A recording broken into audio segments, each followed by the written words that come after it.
알베르 카뮈의 패스트, 이게 그냥 전염병에 대한 소설이라고 생각하시면 그게 다가 아닙니다. 이건 갑작스러운 재앙 앞에서 우리가 어떻게 인간다움을 지킬 수 있는지에 대한 아주 깊은 이야기거든요. 이 소설이 지금 우리 시대에 던지는 강력한 메시지는 과연 뭘까요? 오늘 저와 함께 한번 제대로 파헤쳐 보시죠. 자, 패스트가 우리 모두한테 던지는 질문이 바로 이겁니다. 갑작스럽고 도무지 이해할 수도 없고 너무나 무의미해 보이는 재앙 앞에서 우리는 대체 어떻게 행동해야 할까요? 바로 이 딜레마가 오늘 우리가 함께 풀어볼 핵심입니다. 참 신기하게도 모든 비극은 가장 평범한 곳에서 시작되곤 하잖아요. 이 소설의 무제도 마찬가지입니다. 겉보기엔 정말 아무런 특징도 없는 도시, 오랑에서 이야기는 시작됩니다. 카뮤가 그리는 오랑이라는 도시는요, 오직 돈 버는 일과 습관적인 일상만이 존재하는 곳이에요. 어찌 보면 지금 우리가 사는 많은 도시들과 참 닮아 있죠. 특별한 사건이라고는 절대 일어날 것 같지 않은 이 무미건조함, 바로 이게 곧 닥쳐올 재앙의 비극성과 그 부조리함을 극대화시키는 완벽한 배경이 되어줍니다. 그런데 어느 날 이 도시에 지루하리만큼 평범한 일상이 그냥 박살이 나버립니다. 거리에서 쥐들이 피를 토하면서 죽어나가고 곧이어서 사람들이 원인 모를 병으로 쓰러지기 시작하죠. 그 누구도 설명할 수 없는 재앙, 바로 패스트의 시작이었습니다. 자, 이렇게 이해할 수 없는 재앙이 닥치면 우리 인간은 본능적으로 뭘 할까요? 바로 거기서 어떻게든 의미를 찾아내려고 하죠.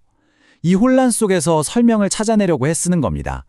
이게 바로 카미가 말하는 부조리의 핵심이에요. 패스트는 인간의 이해나 통제를 완전히 벗어난 아무런 이유도 의미도 없는 거대한 재앙을 상징하는 거죠. 그리고 우리는 이 거대한 부조리 앞에서 어떤 선택을 할 것인지 그야말로 시험대에 오르게 됩니다. 이 말도 안 되는 상황에 대한 초기 반응은 딱 두 갈래로 나뉩니다. 한쪽에서는 시 당국이 사태의 심각성을 애써 외면하면서 관료주의적으로 덮으려고 하고요. 다른 한쪽에서는 파늘루 신부가 종교적인 설명을 내놓죠.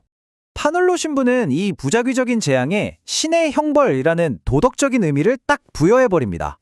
혼란 속에서 어떻게든 이해 가능한 질서를 찾으려는 아주 인간적인 시도라고 할 수 있죠. 하지만 정말 그럴까요? 과연 이 설명 하나로 이 모든 끔찍한 일들이 다 이해될 수 있을까요? 소설은 곧바로 이 질문을 우리에게 던집니다.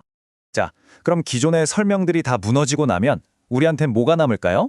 바로 이 지점에서 카미가 내놓는 핵심적인 해답, 바로 반항이라는 선택지가 등장하는 겁니다. 카뮤가 말하는 반항, 이게 그냥 무작정 저항하는 게 아니에요. 여기 보시는 것처럼 딱 3단계가 있습니다. 첫 번째는 현실의 부조리함을 있는 그대로 인식하는 것.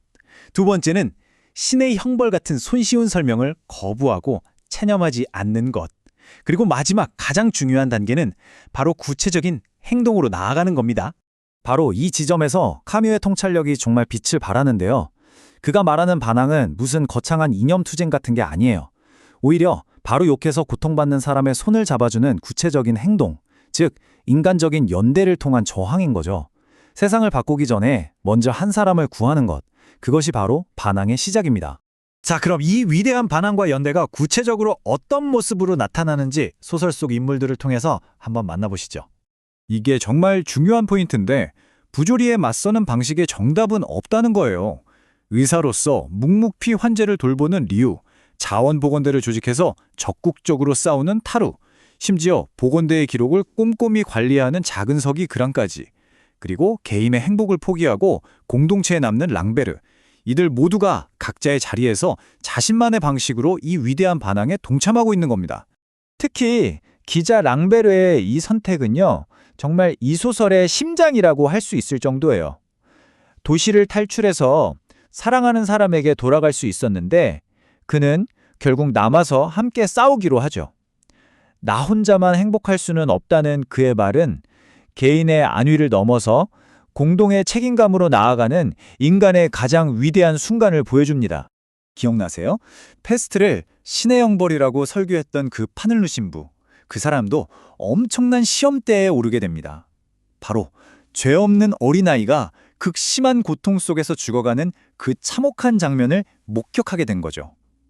이 순수한 악 앞에서 신의 징벌이라는 설명은 과연 유효할 수 있을까요?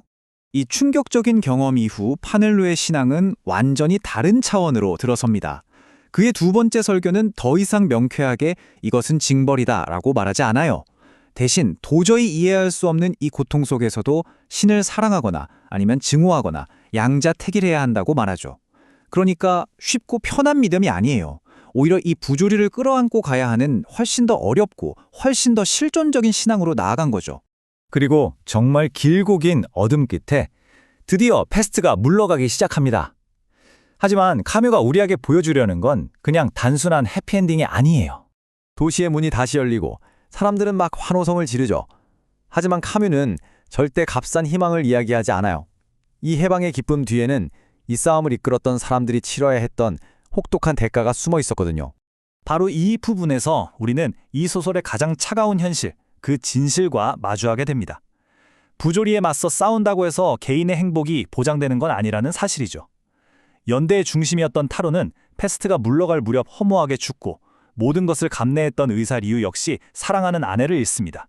소설의 마지막에 나오는 이 경고, 어찌 보면 좀 섬뜩하기까지 한 이 문장이 사실상 모든 걸 말해주고 있습니다. 패스트는 결코 사라지지 않았다는 것, 잠시 잠복해 있을 뿐이고 언제든 다시 돌아올 수 있다는 것이죠. 부조리와의 싸움은 결코 완전히 끝나지 않는 어쩌면 영원한 투쟁일지도 모릅니다. 결국 패스트는 그냥 과거의 어떤 질병 이야기가 아닌 거예요. 그것은 우리 사회에 언제든 다른 모습으로 나타날 수 있는 모든 불의와 억압 그리고 증오의 또 다른 이름입니다. 카뮤는 우리에게 묻고 있습니다. 만약 여러분의 시대, 여러분의 삶에 패스트가 다시 찾아온다면 여러분은 어떤 연대를 만들고 또 각자의 자리에서 어떻게 반항하시겠습니까? 그 답은 이제 우리 각자의 몫입니다.